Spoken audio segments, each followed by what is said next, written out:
यशोमती मैया के नंद लाला। मैया को सब पता है, इतनी जल्दी तेरा पेट भर ही ना सकता।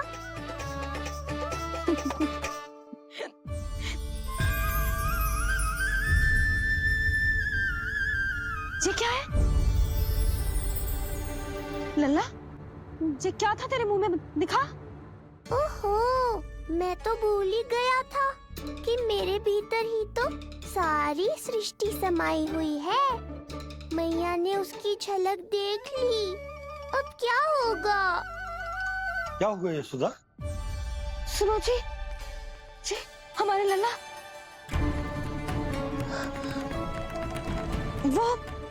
वो इसके मुंह में। क्या?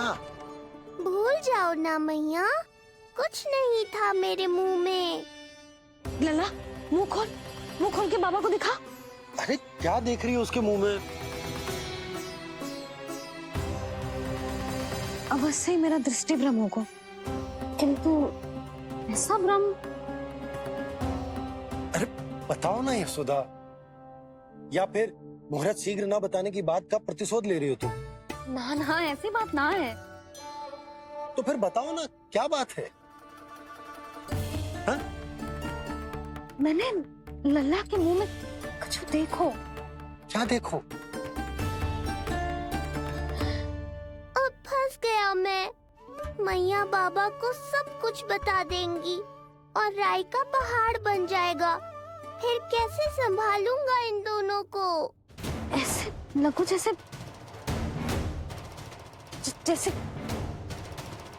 जैसे पूरा का पूरा ब्रह्मांड। ब्रह्मांड लल्ला के मुंह में। अच्छा, तुम मेरा मुंह देखो।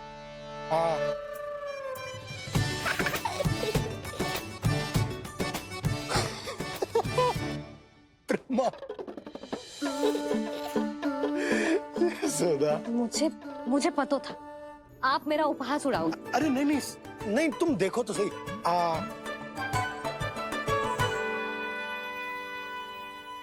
ब्रह्मांड ना सही, गोकुल तो दिखना चाहिए। अरे गोकुल को राजा हूं मैं, है कि ना? है? देखो, अरे देखो। धन्यवाद बाबा, आपने इस बात को गंभीरता से नहीं लिया, इसलिए अब मैया भी नहीं लेंगी। आज तो बचा लिया आपने। आज के बाद ना आपको कुछ बताऊंगी ही ना। आप जाओ, नामकरण उत्सव की तैयारी करो। और हाँ, इस बार भी उत्सव छोटा ही करना है, जो तो मत ही बोलना। हाँ। अब इसे कैसे समझाऊं कि हम कोई भी उत्सव बड़ा ना कर सकते? व्यर्थ ही कंस की दृष्टि पड़ जाएगी हम पर।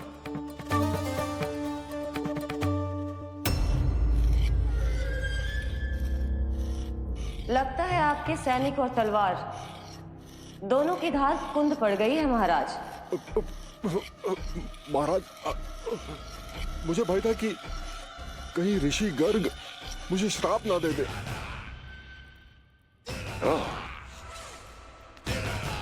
तो श्राप से भयभीत हो गए दुर्जन, किंतु कंस तो कोई श्राप नहीं देता, सीधा मृत्यु देता है। ऐसा न करें महाराज, दया करें, दया निदान। यदि मैं उनकी इच्छा के विरुद्ध भीतर जाने की कोशिश करता तो जितनी सूचना मुझे मिली है उतनी भी नहीं ला पाता। तब आपको कैसे पता चलता महाराज कि आपकी बहन और बहनोई मात्र अपनी मृत संतानों के श्राद्ध के लिए वहां नहीं गए थे?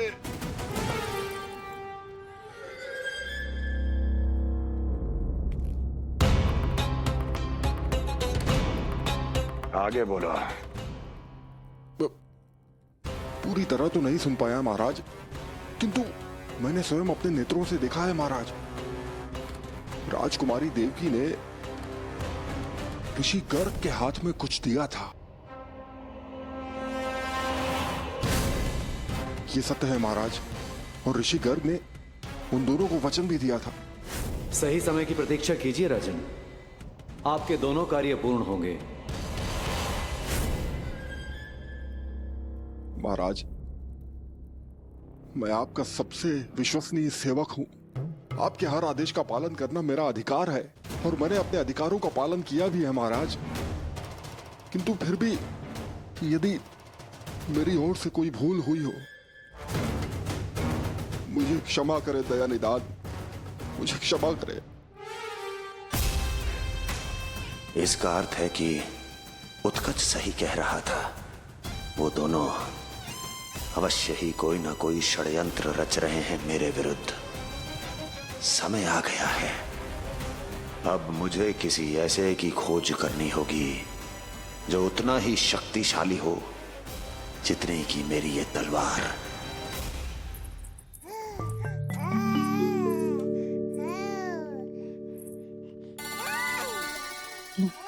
अभी से पुकारने लगो जी, अभी तो आई हूँ रसोई में।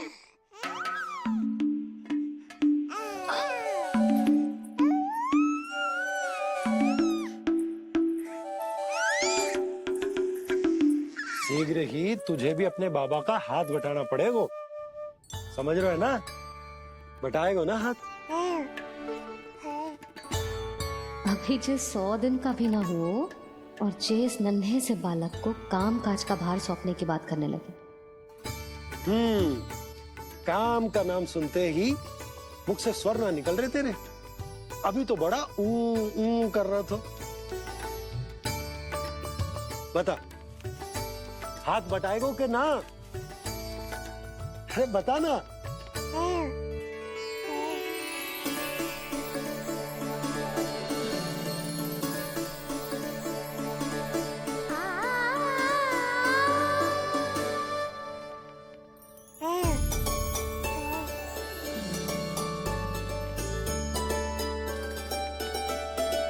कल तू पूरा 100 दिन को हो जाएगा लल्ला।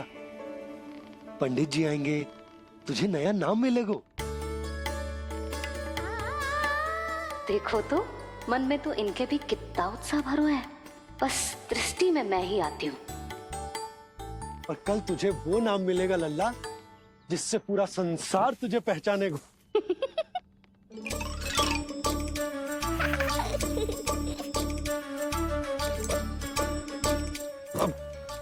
लल्ला, कितना कार्य शेष है और तूने मुझे बातों में लगा लियो। मुझे क्यों फंसा रहे हो बाबा? छुपाने की कोई आवश्यकता ना है। जितनी उत्साहित मैं हूँ उतने ही उत्साहित आप भी हो इसके नामकरण को लेके, पता है मुझे। लल्ला के नामकरण पे उसके बाबा उत्साहित ना होंगे? बिल्कुल होंगे, इसीलिए तो कह रही हूँ अपना उत्साह बांटो अपने लल्ला के साथ। मैं अभी आई। अच्छा, ऐसे तो तुम लल्ला को छोड़ के कहीं ना जाती। अभी कहाँ चली? रोहिणी जिज्जी के पास, और कहाँ? लल्ला और उसके दाऊ के नामकरण की तैयारी करनी है कि ना? कितने लोगों को आमंत्रित करना है, कितने प्रकार की मिठाइयाँ बनानी है, ढोल वाले को कितने बजे का समय देना है, ये सब सुनिश्चित करना है ना, ताकि जे उत्सव गोकुल का सबसे बड़ा उत्सव हो। अरे सूची देनी है जिज्जी को।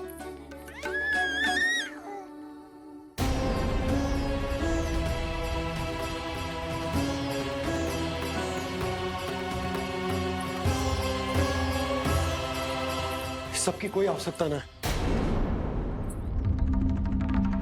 आवश्यकता ना है मतलब? कहना क्या चाहते हो आप? मैं ये कहना चाहता हूँ कि यशोदा, सत्य तो ये है कि हमें दुख में ना अत्यधिक दुखी होना चाहिए और ना सुख में अत्यधिक उत्साहित। प्रसन्नता कितनी भी क्यों ना, हमें उत्सव संयम से ही मनाना चाहिए। इतने वर्ष संयम ही तो रखा था ना नंद जी। जे समय संयम का ना आनंद से बावले हो जाने का है। यशोदा, हम आयोजन छोटा ही करेंगे। मैं कुछ सोच समझ कर ही तो कह रहा हूँ। पर क्यों? मुझे भी तो समझाओ। हर बात समझाने की ना होती यशोदा। अच्छा, पति पत्नी में भेद हो तो है? ठीक, मैं कोई भेद ना रखूं। जो भी अब तक मैंने तुम्हें ना बताया है वो सब बताऊं। ओहो, क्या कर रहे हो बाबा? कंस के बारे में कुछ बता मत देना मैया को। वो मंगला है ना, उसने आज शाम को ही बछड़ा दियो और भात पत का मांस लगभग बीतने को ही है, तो धीरे धीरे शरद ऋतु आ जाएगी, दूध की हानि भी कम हो जाएगी। हाँ? और वो सरजू है ना, उसको बैग जी ने पूरे पखवाड़े का विश्राम के लिए कहा है। क्यों? क्योंकि वो ठाट से गिर गए थे और गिरते समय उसे भीतरी चोट लग गई थी। अरे और... बस बस बस, ये सब मुझे क्यों बता रहे हो? इसका नामकरण से क्या संबंध? तुम्ही ने तो कही ना कि पति पत्नी के बीच में कोई भेद ना होता, तो मुझे जो भी बात पता है मैं तुम्हें बताऊंगा। कितनी समझदारी से बात बदल देते हो आप, और भोली भाली मैं आपकी बातों में आ जाती हूँ और इस सब में असली बात तो रह ही जाती है। किंतु आज बात मेरे लल्ला की है, उत्सव तो विशाल ही होगा और इस बारे में कछु और ना सुनूंगी मैं। आप लल्ला का ध्यान रखो, मैं जा रही हूँ रोहिणी जी के पास। यशोदा,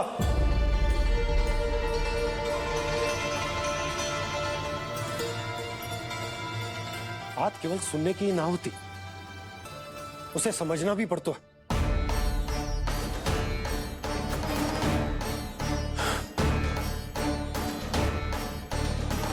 विश्वास है ना मुझ पर? मैं कुछ सोच समझ कर ही कर रहा हूँ ना।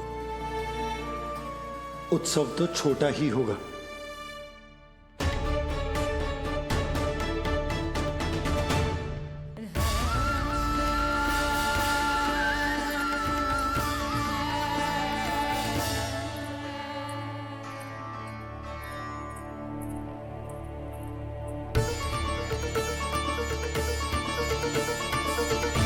क्षमा करना लल्ला, तेरी मैया को डांटना पड़ गया। आपको मेरी सुरक्षा की चिंता है बाबा, समझता हूँ मैं, इसलिए आपने ये निर्णय लिया है। समझ में नहीं आता, कब कौन सा निर्णय क्यों लेते हैं आप? यदि कंस को समझना इतना आसान होता तो कंस नहीं होता। ये नया सिंहासन उसके लिए है जो मेरा विश्वास पात्र बनेगा। मेरे दाहिने हाथ की तरह मेरे मन के सबसे निकट होगा वो। मंत्री परिषद में विशेष स्थान की प्राप्ति होगी। मेरे बाद पूरे राज्य के लिए उसी का वचन होगा। शासन। किंतु ये अधिकार केवल उसे प्राप्त होगा जो मेरी परीक्षा में उत्तीर्ण होगा। मेरा सबसे महत्वपूर्ण कार्य करेगा वो। इसलिए जाओ, कह दो सभी बाहुबलियों को, महाबलियों को, दैत्यों को, दानवों को, प्रेतों को, पिशाचों को, सभी को ये सूचना दे दो ना ना ना ना, सूचना नहीं, चुनौती दो कि यदि साहस है तो आए, मेरी परीक्षा में उत्तीर्ण हो और इस सिंहासन पर बैठने का अधिकार प्राप्त कर ले। जाओ। और हां, ये अवश्य कहना कि केवल वही आए जिनके हृदय में साहस का ज्वालामुखी धधकता हो, जिनकी तलवारें पर्वतों का सीना चीरने को व्याकुल हो, जिनकी संकल्प शक्ति इतनी दृढ़ हो कि मृत्यु से टक्कर ले लें। कायर नहीं चाहिए मुझे। जाओ। महाराज, आप जिसे भी ये विशेष पद देंगे, भविष्य में यदि वही हमारे शीश पर बैठ गया तो क्या करेंगे आप? पहले ऐसा कोई योद्धा सामने तो आए अस्ति जो उस विष्णु के अवतार का संहार कर सके।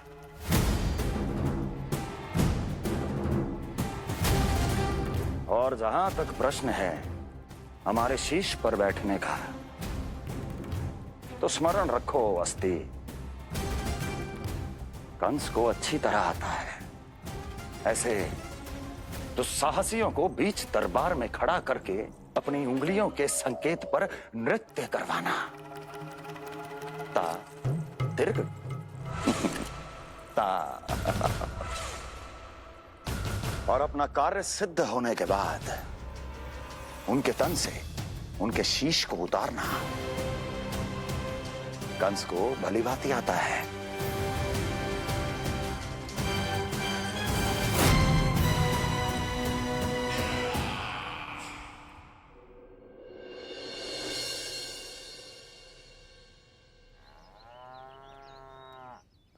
पूरे 100 दिन का होगा हुआ तो लल्ला, कम से कम 100 व्यक्ति तो आने चाहिए थे ना तेरे और तेरे दाऊ के नामकरण में। हाँ, अब तुम मुस्कुरा क्या रहो है? तू ही बता, जे भवन देख के लग रहा है कि यहाँ कोई उत्सव है? बिना अतिथियों के कैसा उत्सव और कैसा आनंद, तू ही बता। और मैं करूं भी तो क्या? पता है लल्ला, मुझे तो लग रहा है तेरे बाबा ना कंजूस हो गए हैं। नहीं तो भला और क्या समस्या हो सकती है उन्हें बड़े आयोजन से? अरे गोकुल के राजा का लल्ला है तू, राजकुमार। यदि तेरा आयोजन बड़ा ना होगो तो भला किसका होगो?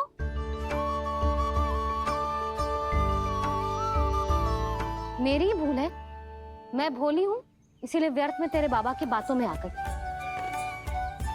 मैं भोली हूं ना, व्यर्थ में उनका कहा मान गई। किंतु अब ना मैं कोई मांग रखूंगी, ना मैं उनसे बात करूंगी। और कहे देती हूँ लल्ला, सावधान जो इस बार तू बीच में आया तो। हाँ नहीं तो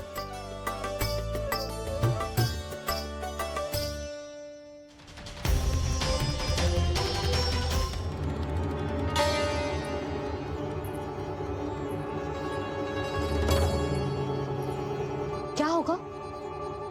हाँ, सब ठीक तो है ना? आप इतनी चिंता में क्यों हो जी? कुछ बुरी सूचना तो ना मिली? अब जे मत कहना कि जे भी मुझसे छुपाना पड़ेगा। जो भी है मुझे बताओ। पंडित सदानंद जी महाराज वो नामकरण के लिए ना आ सके। उनकी बिटिया के पांव भारी, उसे लिवाने वो समझाने गए। ये तो शुभ समाचार है।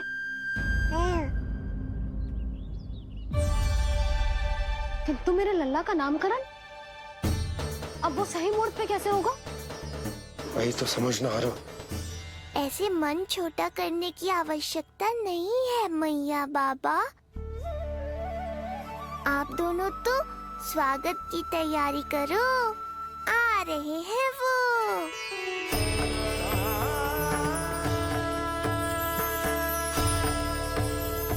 लो, आ गए वो जिनकी मुझे प्रतीक्षा थी। आप दोनों व्यर्थ ही चिंता कर रहे थे।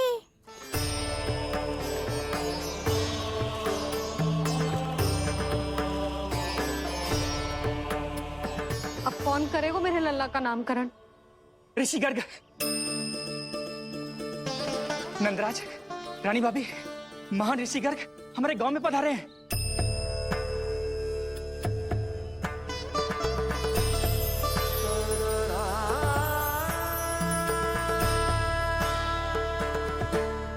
ऋषि गर्ग गोकुल में? हाँ नंदराज, और कह रहे थे उन्हें यादव राज वासुदेव जी ने भेजो है रानी जी के पास। अरे तो तुम लोग खड़े खड़े क्या देख रहे हो? जाओ उनके सत्कार की तैयारी करो। जी यशोदा, उनके स्वागत की तैयारी करो। सुनो जी, वो तो यादवों के कुलगुरु है ना, रोहिणी जीजी के यहाँ आए हैं, हमारे यहाँ आएंगे। आप देखती जाओ मैया, वो सीधे हमारे घर ही आएंगे।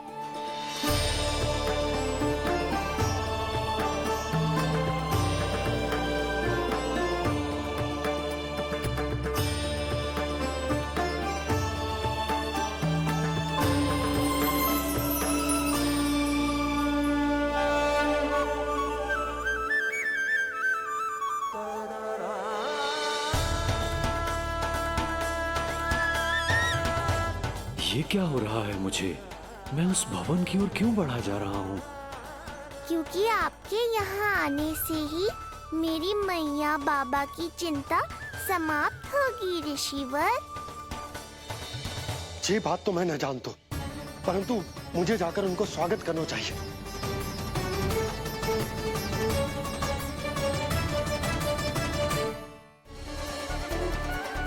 गुरुदेव,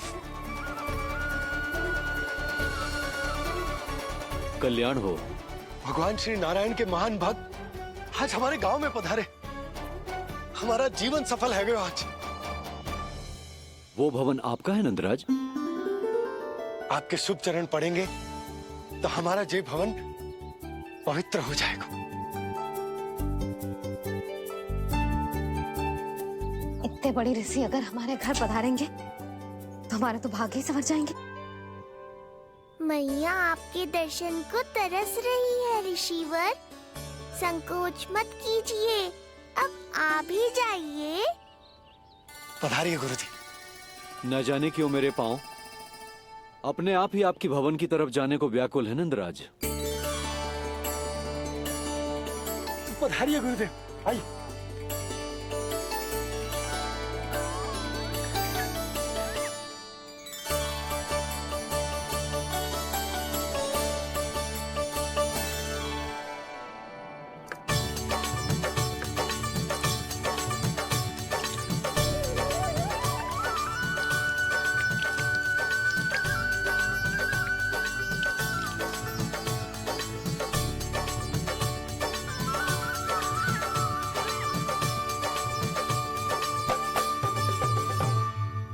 कल्याण हो।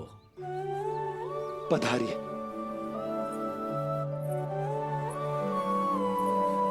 आया तो था मैं रानी रोहिणी के भवन में, पर पता नहीं कैसे यहाँ खींचा चला आया।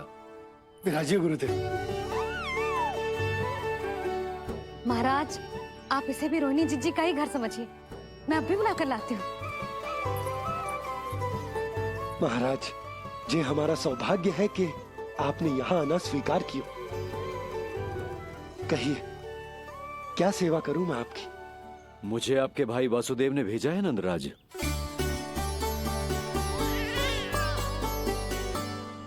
प्रणाम गुरुदेव।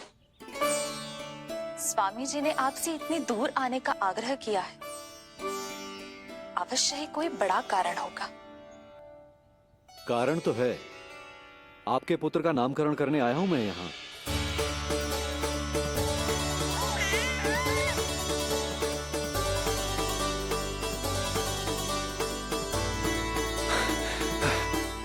ऋषिवर, तब तो आप अत्यंत ही शुभ दिन पधारे। आज का ही मुहूर्त निकलो है भाभी के लल्ला और हमारे लल्ला के नामकरण के लिए। परंतु पंडित जी गांव से बाहर हैं, इसीलिए आप। अब तो आप यहाँ आ गए हो, आप हमारे भी लल्ला का नामकरण कर दो ना। पुत्री, ये क्या कह रही हो तुम?